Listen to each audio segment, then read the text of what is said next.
Your story, the things that you believe, profoundly influences the ways that you exercise your will and autonomy in this one precious life that you get to live.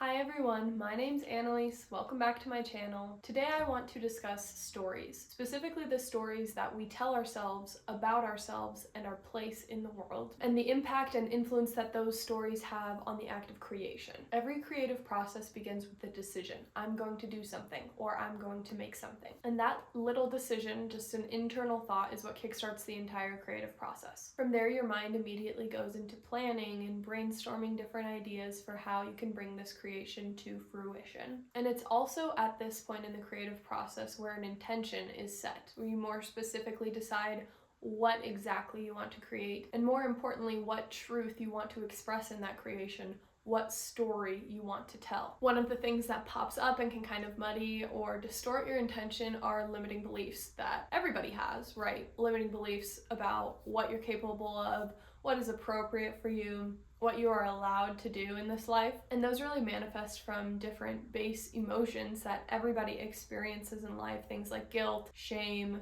fear, anxiety, grief. I can make a whole separate video on that, but if you're interested in learning more, you can head to my website, livingvolumes.com. I will have that linked in the description below. So you've set your intention, your story is starting to take shape. You know what it is you want to create, and you even have a sense of why, so you start to experiment and play, and you try different things, and it becomes evident to you, based on what you try, what's going to work, what's not going to work. You get a better sense of what this creation is actually going to entail, and you do this simply by seeing for yourself, getting your hands dirty, collecting all the different tools you might need for this process, and in collecting those tools, you likely experience some failures, moments where you realize you need to tweak something about your creative process in order to actually make this creation happen. And it is from these failures and actually getting your hands dirty that stories start to develop. Maybe this is where those limiting beliefs come up, and maybe they're new stories that come from trying something new and realizing something about yourself that you didn't know before.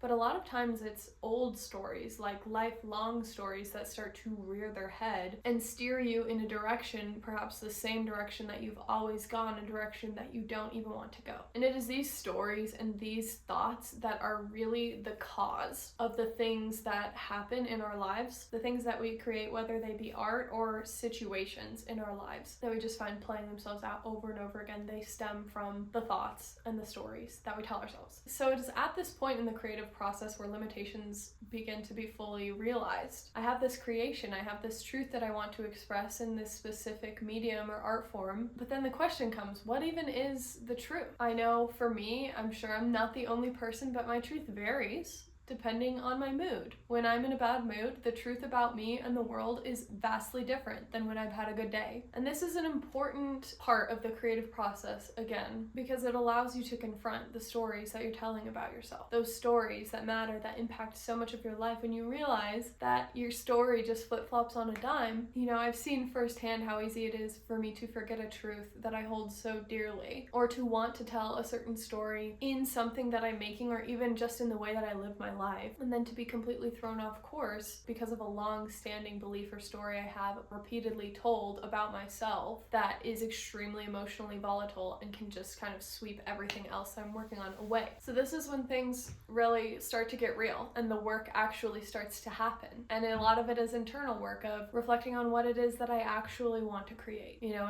in an artistic sense, but then also in a lived sense. What kind of life do I want to have? What kind of story do I want to tell about myself and my place in the world? And this is really the point of most attention in the creative process, and in developing your story, and in developing your story, developing your life. What do I actually want to say? What do I actually want to show for the way that I live my life? What is the story that I truly want to tell? What is the story that I truly want to believe about myself and my place in the world? I have been carefully considering the story that I want to tell, the person that I want to be, the role that I want to play in my story, and you can kind of see that playing out like even on my YouTube channel. YouTube is something that I've wanted to pursue for so long. I basically grew up watching YouTube, and I have always found it so cool. And I finally come to a point where I understand that that's something that I want to do. That is a role I want to play in the world. And I'm, figuring out my voice and what exactly I want that narrative to look like. If you look back on videos from a year ago, very different flavor.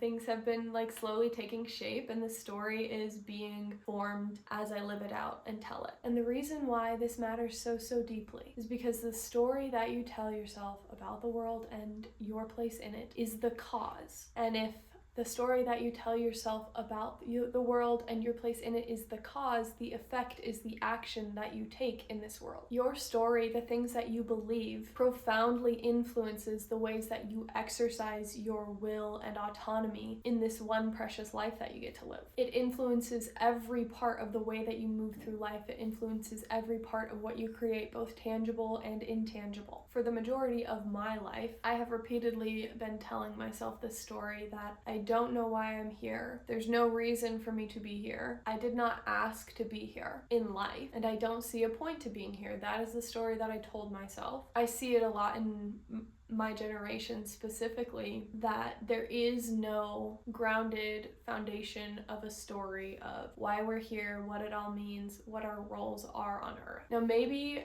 not everybody needs that. I think that deep down we all do. We all have a craving just for things to make sense. And I think that's most clearly evidenced by the fact that everybody does hang on to a story really strongly about themselves and the world and their place in it, even if that story is extremely negative. Even the story that I used to tell myself, that there's no reason why I'm here, that life doesn't mean anything, that whole story, it was like addicting in a sense, because I think that our brains really do need that to feel grounded and just to try to make sense of the world. The world is so big. There's so much going on. More so now than ever, we can see how big the world is. I mean, you can open up your phone and have access to every part of the world, every social issue that could possibly be going on. And our brains do just compartmentalize stuff. And as I was saying, in my generation, there is this push where life gets to mean anything that you want, and literally anything goes, and it's all what you make it, and you get to decide. And personally, I have found that creating a story essentially completely from scratch to be so totally exhausting. Everybody has to create or find or tweak a story for themselves to a certain degree. But this is where I think a lot of different philosophies and stories and religions come from, is the innate human desire to have a story that makes sense. And I've talked about this more specifically in my previous video. It got to a point for me where I just didn't want to be responsible totally for my own story anymore, and it was way too difficult to. This is the other thing, is like your brain will go where it's accustomed to going, and as much as I have tried like of my own volition to tell a new story about myself and my place in the world, my brain goes back to the familiar like neural pathway that it has gone through so many times before. And this is a huge part of why I'm in the process of converting to Orthodox Christianity. I can certainly speak more about that in depth in a separate video. I have already made a video about kind of what compelled me to convert to Orthodoxy, but the more time that I spend in the church and just immersing myself in that great and beautiful and holy story, the more I grow to love it. Yeah, I will just have to make another video speaking about that entirely. Specifically, I experienced my first Orthodox Easter service, which they call Pascha, which is Greek for Passover. That service helped me to understand the story of Christianity, of God, of the role of humanity and God, and God's desire for the humanity and the way that we should live. And I have found that experience and that story so beautiful and so compelling, and so transformative and renewing. It requires its own video, but that experience that I had is what's compelling me to talk about story more generally, because it made me realize just how profoundly impactful the stories we tell ourselves are. It literally impacts every facet of the way that you live your life. The story that you tell about the role that you play and the way that the world responds to you. There is nothing more impactful in your life than that. And that is why I think it is so important to cultivate your story, to choose it with intention, and to look at the fruit that it bears, the manifestations, the real world manifestations that your story has on your life and on your creativity and the things that you make, the fruits that you bear. And I think that it's really important for a human to have a story that not only serves themselves and their flourishing, but also the flourishing of other people. So in short, what I want to say is that it's really vital for you to master your mind. Your mind is so powerful. It is like a story machine, and it will just take any story that it can find and completely run with it and play it out to the fullest ends in every aspect of your life. And that's not just if you let it, like your mind will just do that. So it's important to be like almost militant about the thoughts that you think and unpacking them and understanding them, because it is from those thoughts, from those stories, those beliefs that every other part of your life emanates. I mean, it's not even just the action that you take, but it's also like it completely forms your perception. The story that you have forms your perception. And if your story tells you to look in this direction, to look for this thing, everything that is outside of the scope of what your story is telling you to focus on, you will not see. It will not be available to you.